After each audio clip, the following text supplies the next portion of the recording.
Nak air pakai apa? Tadi yang makan ikan dia oren apa nama dia?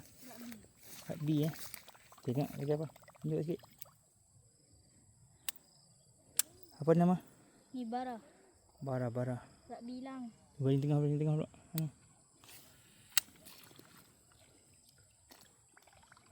Cantik main. Oh, syok tu dia. Dia itu dia marah tu.